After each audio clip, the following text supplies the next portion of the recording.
నీకు పెళ్లి చేసుకుంటే ఆమెకి ఎకరన్నర ఇస్తావా భూమి? అంటే ఇప్పుడు ఎదురు కట్టినావు అనమాట. ఇప్పుడు నువ్వు చేసేది ఏం కట్నం లేదు, దాని యొక్క ప్రేమించి పెళ్లి చేసుకుంటా. ప్రేమించి పెళ్లి చేసుకుంటావా? ఏంటి ఈ వయసులో? ఆడవాళ్ళ పిల్లలు లావ్ అవుతున్నా మొగల మట్టిన పండుకుంటుంది తాగి తాగి. విన్నారా గురుగారు? ఇంకా మంచిగా ఎంజాయ్ చేసుకుంటాం. పెన్షన్ వచ్చే వయసులో టెన్షన్ పెట్టుకుంటే ఇక మన ఇంట్లో మన ఫంక్షన్ చేస్తారంటావు. వస్తుంది 2000. మరి నన్ను చూడమంటావా పెళ్లి సంబంధాలు? నేనే ఒక పిల్ల ఉన్నది కానీ అది మొగుడు లేడు, నాకు కొడుకుని చాలంటుంది. నువ్వే చూసుకుంటావు సంబంధాలు? ఎంత ఒక 30 సంవత్సరాలు ఉంటుందా? 30-25 ఉంటుంది. 35 సంవత్సరాలు ఉంటుంది. ఏదైతే కాలం గడపాలి. నేను కూడా వయసు పెద్దగా ఉంది కదా, 10 ఏళ్ళు కాలం 20 ఏళ్ళు దేవుడు దేవ ఉంటే ఎందరు కొట్టినాయంటే. ఇప్పుడు నువ్వు అప్పట్లో కాదు, నువ్వు ఇప్పట్లో పుట్టాల్సింది. అసలు చెట్ల కింద పోతాం.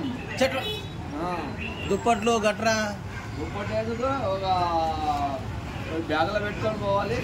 నీకు పెళ్లి చేసుకుంటే ఆమెకి ఎకరన్నర ఇస్తావా భూమి? ఇవ్వాల్సిందేదా పిల్ల పుడితే. అంటే ఇప్పుడు ఎదురు కట్టినావు అనమాట. ఇప్పుడు నువ్వు చేసేది ఏం కట్నం లేదు, దాని యొక్క ప్రేమించి పెళ్లి చేసుకుంటా. ప్రేమించి పెళ్లి చేసుకుంటావా? ఏంటి ఈ వయసులో? ఇది కమిట్మెంట్ అంటే ఇట్లా ఉండాలా. ఏ వయసులోనే ఇలా ఉంటే ఆ వయసులో చించేసి ఉండొచ్చు కదా. ఏ దాన్ని పెట్టుకోలేదు, నేను ఒక దాన్ని పెట్టుకోండి పెళ్లి కాకముందు. నాకు తెలిసి నీకు ఏ టెన్షన్స్ లేనట్టున్నాయి, అందుకే నువ్వు మంచి ఆరోగ్యంగా ఉన్నావు. ఏ టెన్షన్స్ లేవు నీకు అసలు. ఇంద్రమ్మ ఇల్లు పెట్టుకోండా. ఇంద్రమ్మ ఇల్లు వచ్చిందనుకో ఇద్దరిని కాపురం చేసుకో, మంచిగా ఎంజాయ్ చేసుకో. పెన్షన్ వచ్చే వయసులో టెన్షన్ పెట్టుకుంటే ఇక మన ఇంట్లో మన ఫంక్షన్ చేస్తారంటావు. ఇది కమిట్మెంట్ అంటావు. ఇట్లా ఉండాలా.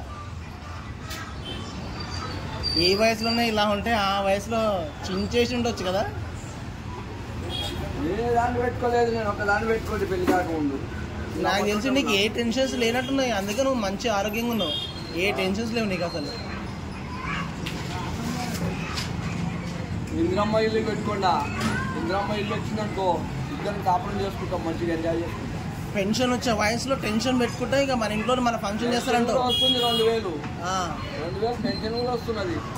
2000 ఓకే. 10 సంవత్సరాలు ఉంటే వస్తుంది నాకు. అయితే నువ్వు స్వాతంత్ర పోరాటంలో పోరాడినావు. అయితే స్వాతంత్రంలో నీ చెయ్యి ఉంది. ఎంతమంది కొట్టావు ఇంగ్లీష్ వాళ్ళని? లేదు, నేను బాగుంది. హైదరాబాద్కి వచ్చినాను కానీ కరెంట్ లేదు అప్పుడు. గాంధీతం చూసినావా? గాంధీతం హైదరాబాద్కి వచ్చినప్పుడు కరెంట్ లేదు, అసలు కరెంట్ లేదు, ఏం లేదు ఇక్కడ.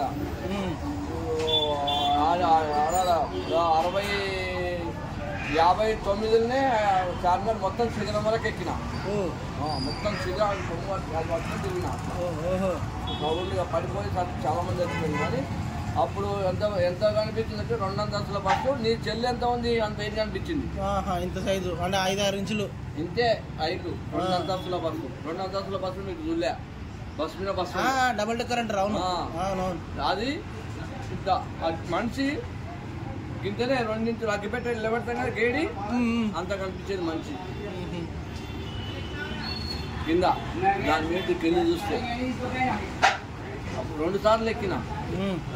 3వ సారి ఎక్కకపోతే సగం వరకు ఎక్క. అప్పుడు కొంతమంది చచ్చిపోయిండ్రు. 5 మంది బిడ్డలు పెళ్లి లేక దాని మీద పడితే కట్టెలు కూర్చుకొని పేర్లు వెళ్ళి సారీ సెన్సార్ కట్ ఎప్పుడు 86లో పెళ్లి చేయలేక వడ్డీకి కట్నం చేయలేక 5 మంది బిడ్డలు పడి చచ్చిండ్రు. డిగ్రీలు చదివి ఉండాలి అప్పట్లోనే.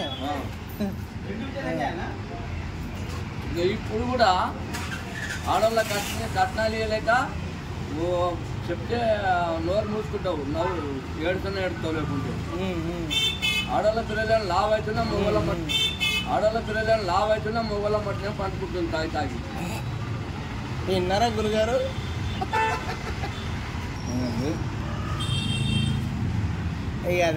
వాస్తవమే లేక నువ్వు అన్నది. కానీ అవి వేసుకోలేక పిల్లలు లావ్ అయిపోతున్నవి. నీకు వేయలేక మందు పోసి ఎదారిపడి నీకు బుల్ల కిందికి పండుకుంటుంది.